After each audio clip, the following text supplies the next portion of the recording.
हरे कृष्ण। रावण की मृत्यु के बाद पत्नी मंदोदरी ने क्यों किया विभीषण से विवाह? भगवान शिव के वरदान के कारण ही मंदोदरी का विवाह रावण से हुआ था। मंदोदरी ने भगवान शंकर से वरदान मांगा था कि उनका पति धरती पर सबसे विद्वान और शक्तिशाली हो। मंदोदरी श्री बिल्वेश्वर नाथ मंदिर में भगवान शिव की आराधना की थी। यह मंदिर मेरठ के सदर इलाके में है, जहां रावण और मंदोदरी की मुलाकात हुई थी। पुलस्त ऋषि के पुत्र और महर्षि अगस्त्य के भाई महर्षि विश्वा के राक्षसराज सुमाली और ताड़का की पुत्री राजकुमारी कैकसी से विवाह किया था। कैकसी के 3 पुत्र और 1 पुत्री थी, रावण, कुंभकर्ण, विभीषण और शूर्पणखा। विश्रवा की दूसरी पत्नी ऋषि भारद्वाज की पुत्री इलाविदा थी, जिससे कुबेर का जन्म हुआ। रावण ने दिति के पुत्र मय की कन्या मंदोदरी से विवाह किया, जो हेमा नामक अप्सरा के गर्भ से उत्पन्न हुई थी। विरोचन पुत्र बलि की पुत्री प्रज्वला से कुंभकर्ण का और गंधर्वराज महात्मा शैलूष की कन्या शर्मा से विभीषण का विवाह हुआ था। रावण की कई रानियां थीं, लेकिन लंका की रानी श्री मंदोदरी को ही माना जाता था। 5 कन्याओं में से एक मंदोदरी को चिर कुमारी के नाम से भी जाना जाता है। अपने पति रावण के मनोरंजन मंदोदरी ने ही शतरंज के खेल का प्रारंभ किया था। मंदोदरी से रावण को पुत्र मिले: अक्षय कुमार, मेघनाद और अतिकाय।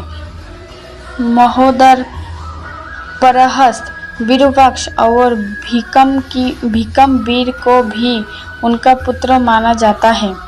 एक कथा यह है कि रावण की मृत्यु एक खास बाण से हो सकती थी। इस बाण की जानकारी मंदोदरी को थी। हनुमान जी ने मंदोदरी से इस बाण का पता लगाकर चुरा लिया, जिससे राम को रावण का वध करने में सफलता मिली। सिंगलद्वीप की राजकन्या और एक मातृका का भी नाम मंदोदरी था। हालांकि जनश्रुतियों के अनुसार मंदोदरी मध्य प्रदेश के मंदसौर राज्य की राजकुमारी थी। यह भी माना जाता है कि मंदोदरी राजस्थान के जोधपुर के निकट मंडोर की थी। क्यों किया मंदोदरी ने विभीषण से विवाह? जब रावण सीता का हरण करके लाया था, तब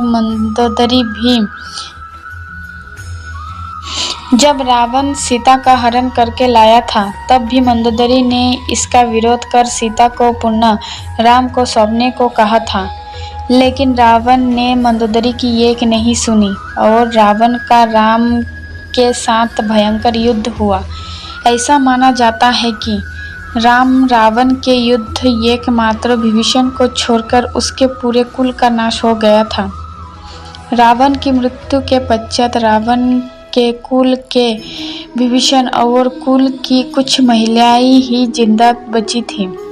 युद्ध के पश्चात मंदोदरी भी युद्ध भूमि पर गई और वह अपने पति, पुत्र और अन्य संबंधियों का शव देखकर अत्यंत दुखी हुई।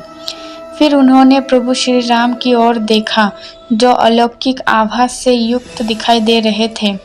श्री राम ने लंका के सुखद भविष्य हेतु विभीषण को राजपाट सौंप दिया।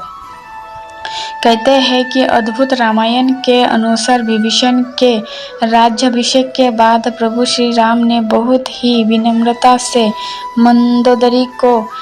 मंदोदरी के समक्ष विभीषण से विवाह करने का प्रस्ताव रखा। साथ ही उन्होंने मंदोदरी को यह भी याद दिलाया कि वह अभी लंका की महारानी और अत्यंत बलशाली रावण की विधवा है। कहते हैं कि उस वक्त तो उन्होंने इस प्रस्ताव पर कोई उत्तर नहीं दिया। जब प्रभु श्री राम अपनी पत्नी सीता और भ्राता लक्ष्मण के साथ वापस अयोध्या लौट गए, तब पीछे से मंदोदरी ने खुद को महल में कैद कर लिया और बाहर की दुनिया से अपना संपर्क खत्म कर लिया।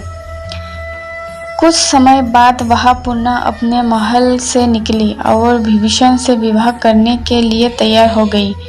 हालांकि कुछ विद्वानों का मानना है कि इस बात में कोई सच्चाई नहीं है, यह तो मात्र किंवदंतियां है। लेकिन मंदोदरी के बारे में इस बात पर विश्वास करना थोड़ा मुश्किल है, क्योंकि मंदोदरी एक सती स्त्री थी जो अपने पति के प्रति समर्पण का भाव रखती थी। ऐसे में मंदोदरी का विभीषण से विवाह करना अपने आप में हैरान करने वाली घटना है। हालांकि में ऐसे ही कई अजीब किस्से हैं। यह भी सोचने में आता है कि कुछ समाजों में प्राचीन काल में ऐसा ही प्रचलन था। सुग्रीव ने भी बाली के मारे जाने के बाद उसकी पत्नी से विवाह कर लिया था। राधे राधे।